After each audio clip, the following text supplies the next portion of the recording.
बच्चों, हम आज पढ़ेंगे पाठ 15 मध्य प्रदेश का गीत। ये पहले मैं आपको कविता बता रही हूँ, जो गीत है हमारा, फिर इसके भावार्थ संदर्भ सब बताऊंगी। कभी आपकी बुक इधर उधर हो जाए तो आप इसमें से पढ़ सकते हैं। पहले मैं आपको पूरा गीत बता देती हूँ। हमारा प्यारा मध्य प्रदेश, प्रकृति भंडार मध्य प्रदेश, नदियों नदियों नदियों माँ की ममता, बिरछा बिरछा मेव, सांची गौतम वाणी गूंजे उज्जैनी महादेव, दंडक बीले बेर भीलनी प्रभु सत्कार विशेष हमारा मध्य प्रदेश, मुनि अगस्त की सोम ऋचाएं, लोपा मुद्र गाएं, विंध्या करे प्रणाम रोशनी सागर तक लहराएं, पचमढ़ी बन फूल सजाएं, द्रुपद सुता के केस हमारा मध्य प्रदेश,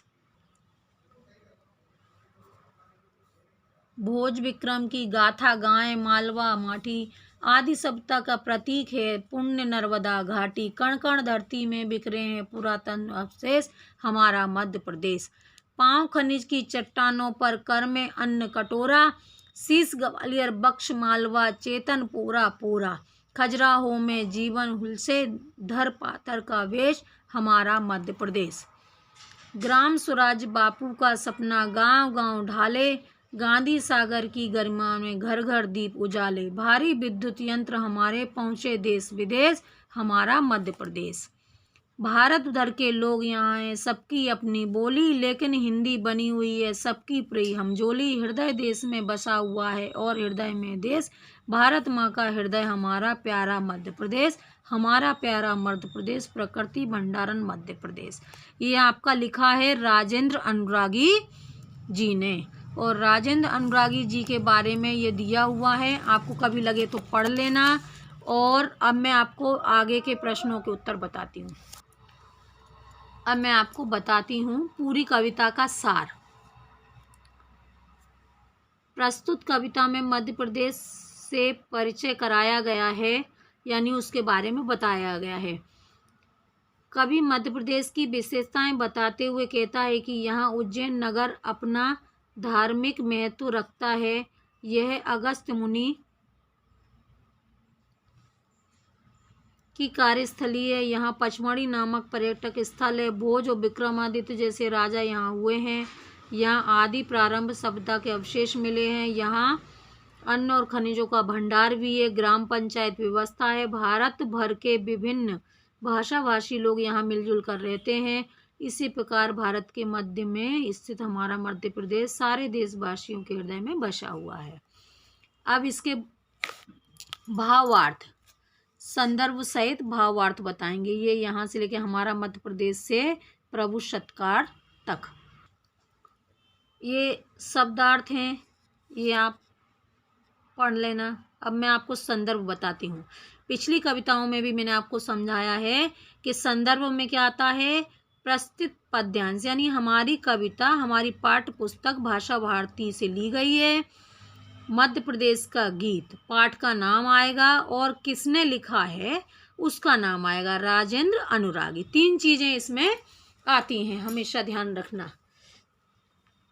अब प्रसंग में क्या आएगा, प्रसंग में ये आता है कि उसमें क्या बताया गया है। तो इसमें मध्य प्रदेश का गौरव गान किया गया है। हमारा मध्य प्रदेश बहुत प्यारा है। यहाँ प्रकृति के भरपूर भंडार हैं। यहाँ वर्ष वर्ष शीतल जल प्रदान करने वाली ममतामयी नदियाँ हैं। मेवा रूपी फल और छाया देने वाले वृक्ष हैं। सांची में गौतम बुद्ध के उपदेश वातावरण में सुनाई देते हैं। उज्जैन और महाकालेश्वर के रूप में शंकर भगवान विराजमान हैं। यहाँ पर वह दंडक वन है जहाँ सबरी नामक भिलनी ने प्रभु श्री राम का स्वागत करने के लिए बेर एकत्रित करके रखे थे। हमारा मध्य प्रदेश बड़ा प्यारा है। यहाँ प्रकृति के अपूर्व भंडार है।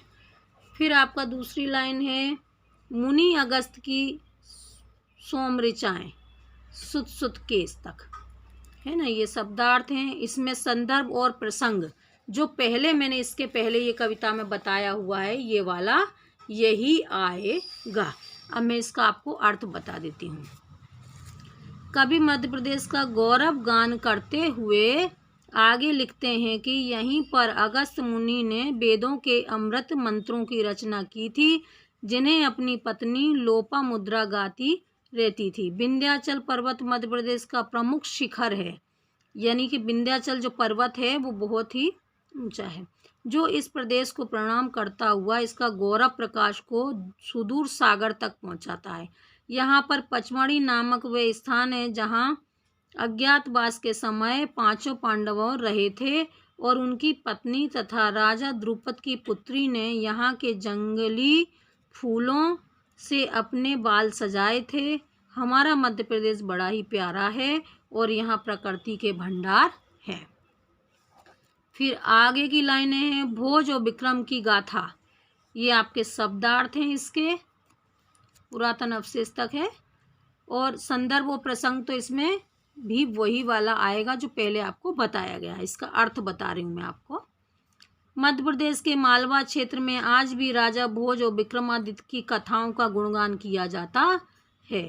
यहाँ की पवित्र नर्मदा घाटी प्राचीन सभ्यता का प्रतीक है, क्योंकि यह अपने गर्भ में अनेक युगों के पुरातत्व अवशेषों को भरे हुए है।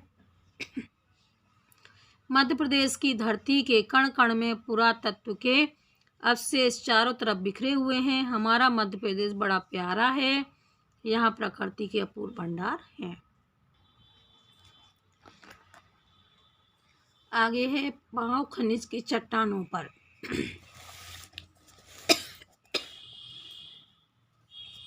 ये शब्दार्थ आपके, और संदर्भ प्रसंग तो पहले के जैसा ही रहेगा आपका। अब ये अर्थ, मध्य प्रदेश के पैर खनिजों की चट्टानों बैतूल, छिंदवाड़ा, बालाघाट पर, और हाथ में अर्थात मालवा में अन्न का कटोरा। ये जो बैतूल, छिंदवाड़ा, बालाघाट है, यहाँ पर कोयला, लोहा सब निकलता है, इसलिए खनिजें। और मालवा में अन्न का कटोरा मतलब यहाँ पर अन्न का उत्पादन ज़्यादा होता है। मानव रूपी मध्य प्रदेश की मस्तिष्क ग्वालियर नगरी है, हृदय मालवा को बताया है।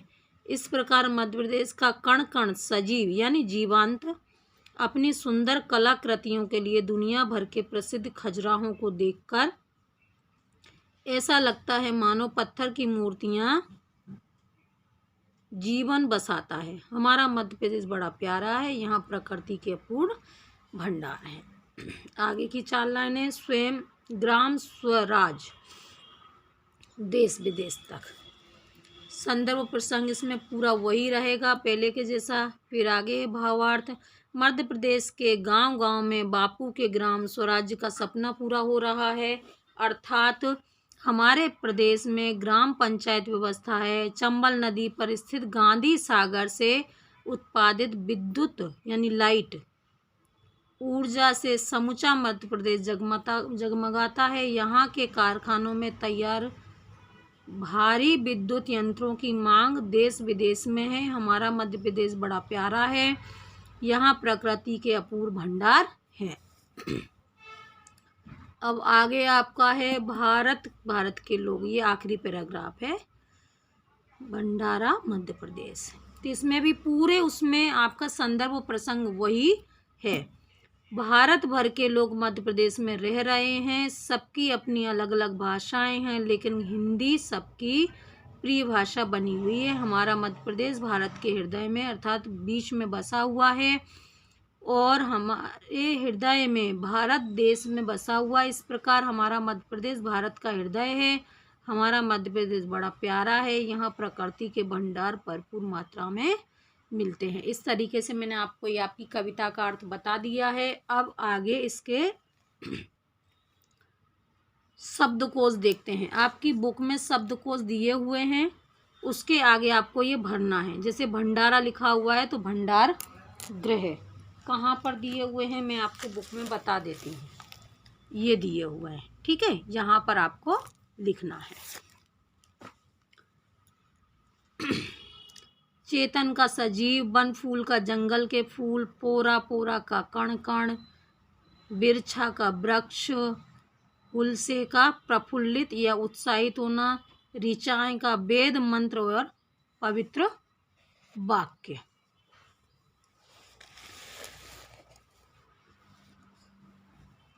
फिर आपकी ढालें अपनाएं। द्रुपद सुता, राजा द्रुपद की पुत्री, पत्थर सोम का अमृत, गाथा का कथा, लोपामुद्रा का अगस्त मुनि की पत्नी का ये नाम है। अब आप इसमें से देख करके वीडियो रोक करके लिख सकते हैं। अब हम इनके प्रश्नों के उत्तर देखते हैं। पहला है गौतम बुद्ध की वाणी कहाँ गूंजती है? उत्तर, गौतम बुद्ध की वाणी सांची में गूंजती है। दूसरा, मालवा की धरती पर कौन कौन से राजा हुए? मालवा की धरती पर राजा भोज और विक्रमादित्य हुए। तीसरा आपका है मध्य प्रदेश में पुरातत्व अवशेष कहाँ मिलते हैं? तो मध्य प्रदेश में पुरातन अवशेष नर्मदा घाटी में मिलते हैं। फिर कविता में किन किन स्थानों का चित्रण हुआ है? लिखिए। कविता में सांची, उज्जैन, दंडक वन, विंध्याचल पर्वत, पचमढ़ी, ग्वालियर, मालवा, नर्मदा घाटी, खजुराहो सागर, गांधी सागर बांध आदि स्थानों का चित्रण हुआ है। मध्य प्रदेश की विशेषताएं बताते हुए 5 वाक्य लिखिए। अगला प्रश्न है आपका ये। इसका उत्तर है मध्य प्रदेश भारत का हृदय प्रदेश है। मध्य प्रदेश में प्राकृतिक संपदा के भरपूर भंडार हैं। मध्य प्रदेश के उज्जैन जिले में महाकालेश्वर का मंदिर है। मध्य प्रदेश में बिजली के भारी संयंत्र बनाए जाते हैं। फिर मध्य प्रदेश खजुराहो के मंदिरों का कारण प्रसिद्ध है। मध्य प्रदेश खजुराहो के मंदिर के कारण बहुत प्रसिद्ध है। अब ये आगे आपका एक प्रश्न है, पचमढ़ी किस लिए प्रसिद्ध है? पचमढ़ी मध्य प्रदेश का एकमात्र पर्वतीय स्थल है जहां पांडव गुफाएं हैं। ये अपने प्राकृतिक सौंदर्य के कारण अत्यधिक प्रसिद्ध है। अब टिप्पणी लिखिए। टिप्पणी लिखिए मतलब ये भी प्रश्न, इनके उत्तर लिखना है कि इनके बारे में आपको थोड़ा थोड़ा लिखना है। पहला है दंडक। पूर्वी मध्य प्रदेश के दक्षिण पूर्व में दंडकारण्य पठार के अंतर्गत दंडक वन स्थित है। कहा जाता है कि ये वनवास के दिनों में भगवान श्री राम दंडकारण्य अबूझमठ जो है पहुँचे थे। भील जाति की स्त्री सबरी ने अपने जूठे बेर खिलाकर उनका स्वागत सत्कार किया था यहाँ पर। फिर दूसरा है अगस्त्य। यह प्राचीन समय के प्रसिद्ध ऋषि थे। इन्होंने पवित्र वेद मंत्रों की रचना की। कहा जाता है कि एक बार समुद्र देवता से क्रोधित होकर यह उसका संपूर्ण जल पी गए थे। बाद में इनका क्रोध शांत होने पर जब देवताओं ने इन्हें समझाया तो उन्होंने समुद्र का जल वापस दिया और इसी कारण आज का समुद्र का जल खारा है। अच्छा, वो पी गए थे, जो उन्होंने उगला वो खारा है। फिर विक्रम। राजा विक्रमादित्य उज्जैन के राजा थे। उन्होंने विक्रम संवत प्रारंभ किया। भारतीय इतिहास में अपनी न्यायप्रियता के लिए यह जाने जाते हैं। इनके राज्य में प्रजा के साथ कभी अन्याय नहीं हुआ था।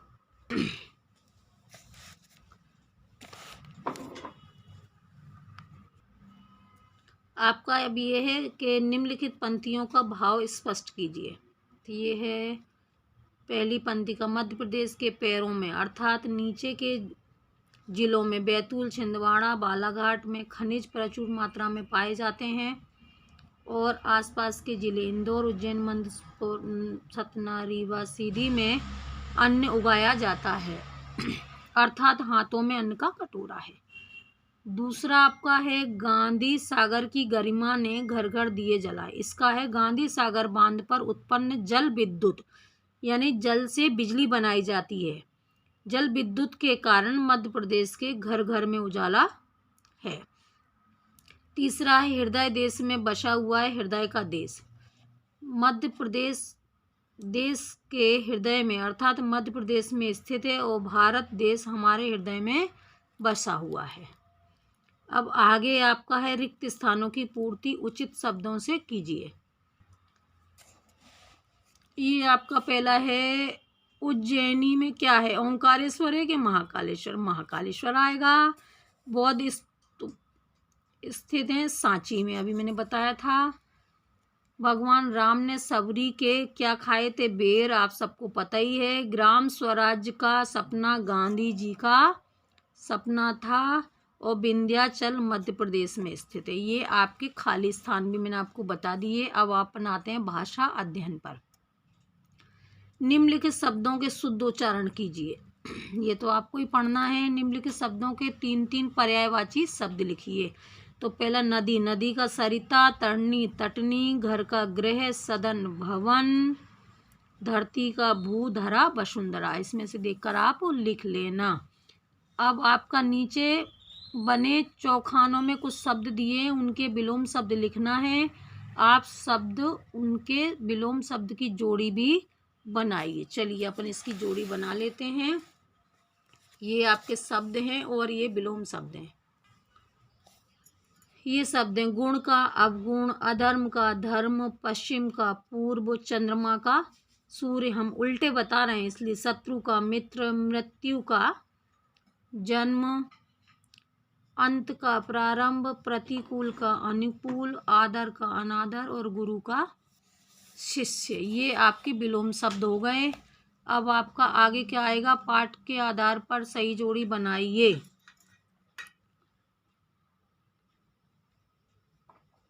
तो ये आपकी सही जोड़ी में बता रही हूँ आपको। गौतम के आगे भगवान बुद्ध का एक नाम, शबरी भील जाति की एक संत महिला, सोम का प्राचीन समय में पिए जाने वाला पेय, पुरातत्व का वे वस्तुएं जो आदि स्थान में बहुत पुरानी हैं, और द्रुपद सुत यानी राजा की एक पुत्री, द्रुपद राजा की पुत्री। अब ये आपके पुल्लिंग और स्त्रीलिंग अलग अलग करना है। तो ये मैं बता रही हूँ आपकी। मुखिया का सेठानी स्त्रीलिंग हो जाएगा, भील पुल्लिंग है तो भीलनी स्त्रीलिंग। ये पुल्लिंग है और ये स्त्रीलिंग है। सेठ का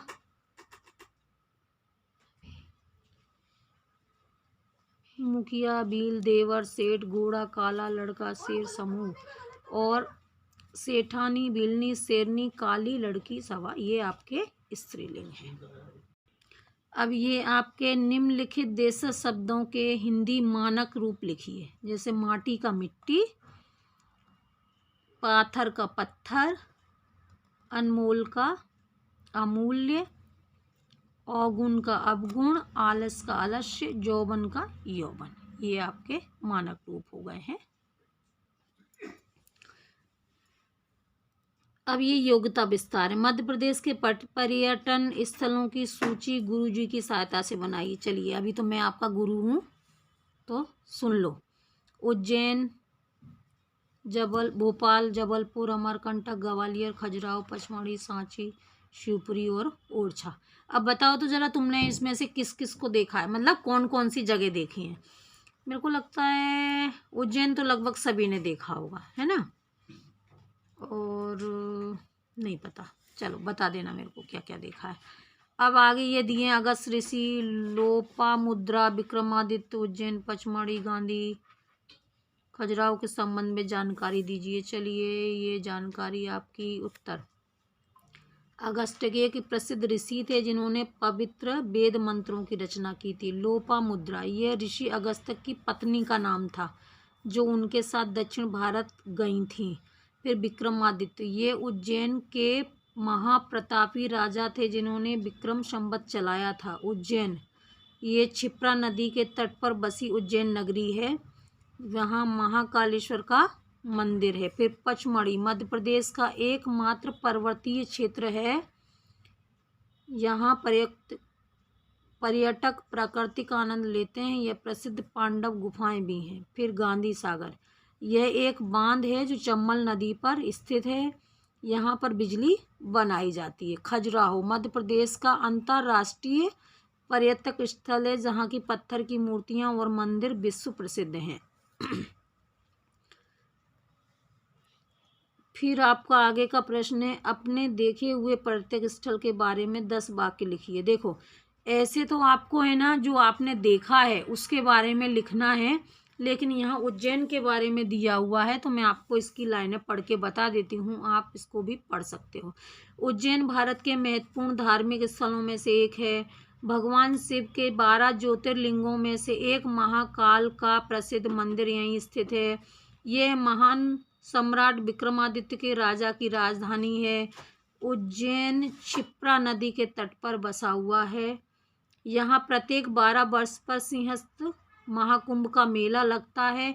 उज्जैन मंदिरों की नगरी है, यहाँ कई तीर्थ स्थल हैं। उज्जैन में महाकाल मंदिर में बने नवीन महाकाल कॉरिडोर की भव्यता और सुंदरता देखते ही बनती है। यहाँ के चारों ओर का वातावरण महाकाल के जयकारों से गूंजता रहता है। यहाँ आने वाले प्रत्येक श्रद्धालुओं को आध्यात्मिक आनंद का अनुभव होता है। यहाँ देश विदेश से पर्यटक घूमने आते हैं। ये आपके हो गए प्रश्न उत्तर। ये अपने अन्य महत्वपूर्ण प्रश्नों के उत्तर है। मध्य प्रदेश का वह पर्वतीय स्थल मंडल गुफाएं स्थित हैं पचमढ़ी। राजा विक्रमादित्य कहाँ के राजा थे? उज्जैन के। तीसरा, भारत का हृदय किसे कहा गया है? मध्य प्रदेश को। अब आपका आगे है एड ग्रेड का। एड ग्रेड के प्रश्नों को उत्तर दे रही हूँ मैं अब आपको। पहला प्रश्न क्या है? मध्य प्रदेश का गीत कविता में किस पर्वतमाला का उल्लेख किया गया है? इस कविता में विंध्याचल पर्वतमाला का उल्लेख किया गया है। दूसरा, मुनि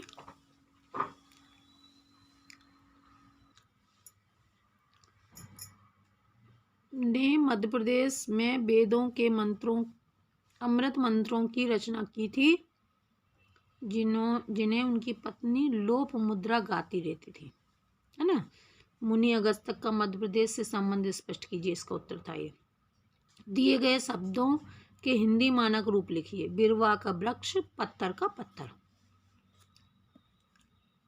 मध्य प्रदेश के किस एक पर्यटक स्थल की विशेषताओं के बारे में संक्षेप से बताइए जहां हम घूमने जा सकते हैं। हम पचमढ़ी घूमना चाहते हैं क्योंकि यह अपने प्राकृतिक सौंदर्य के कारण अत्यधिक प्रसिद्ध है। यहाँ का प्राकृतिक परिवेश हमें बहुत आकर्षित करता है। पचमढ़ी मध्य प्रदेश का एकमात्र पर्वतीय स्थल है। यह पांडव गुफाएं भी हैं। अगर इसमें से प्रश्न आ जाएं और कि पांडव की गुफाएं कहाँ हैं, तो कहाँ है? पचमढ़ी में। और मध्य प्रदेश का एकमात्र पर्वतीय स्थल कौन सा है? तो पचमढ़ी। इसमें 2 प्रश्न और आपके बन रहे हैं। फिर आगे का प्रश्न है, कविता में ग्वालियर और मालवा को मध्य प्रदेश के कौन से अंगों की उपमा दी गई है?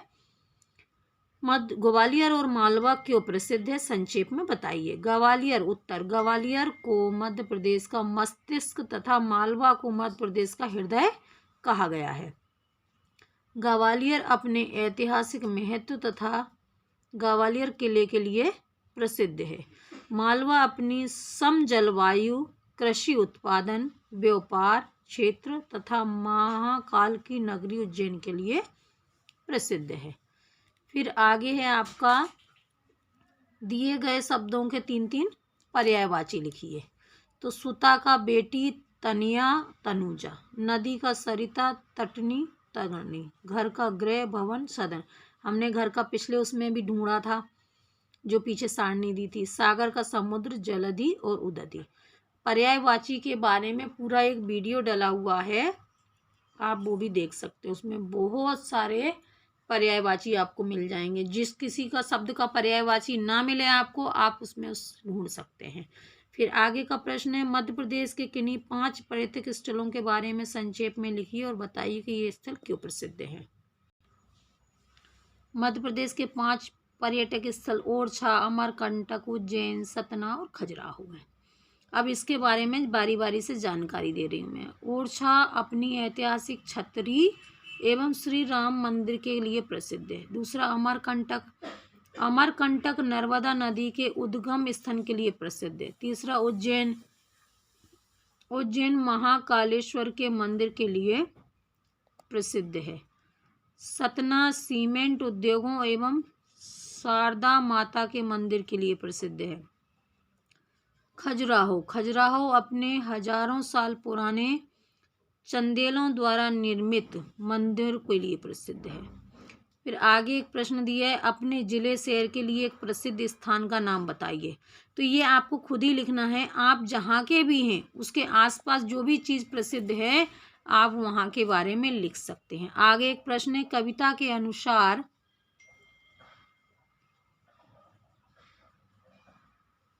हिंदी सभी की प्रिय हमजोली किस प्रकार बनी हुई है। हिंदी भाषा आसान है तथा अधिकतर राज्यों में बोली जाती है। साथ ही हिंदी हमारी मातृभाषा भी है। इसी कारण हिंदी सभी की प्रिय हमजोली बनी हुई है। अब आगे का प्रश्न है आपका, मध्य प्रदेश की अपनी कई विशेषताएं हैं, उन विशेषताओं के बारे में बताइए। हमारा मध्य प्रदेश बहुत प्यारा है। यहाँ प्रकृति के भरपूर भंडार हैं। यहाँ वर्ष वर्ष शीतल जल मिलता रहता है। ममतामयी नदियाँ हैं। मेवा रूपी फल और छाया देने वाले वृक्ष हैं।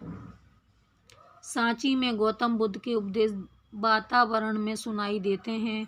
और उज्जैन में महाकालेश्वर के रूप में शंकर भगवान विराजमान हैं। यहीं पर वे दंडक वन है जहाँ सबरी नामक भीलनी ने प्रभु श्री राम का स्वागत करने के लिए बेर एकत्र करके रखे थे। हमारा मध्य प्रदेश बहुत प्यारा है। यहाँ प्रकृति का भंडार है।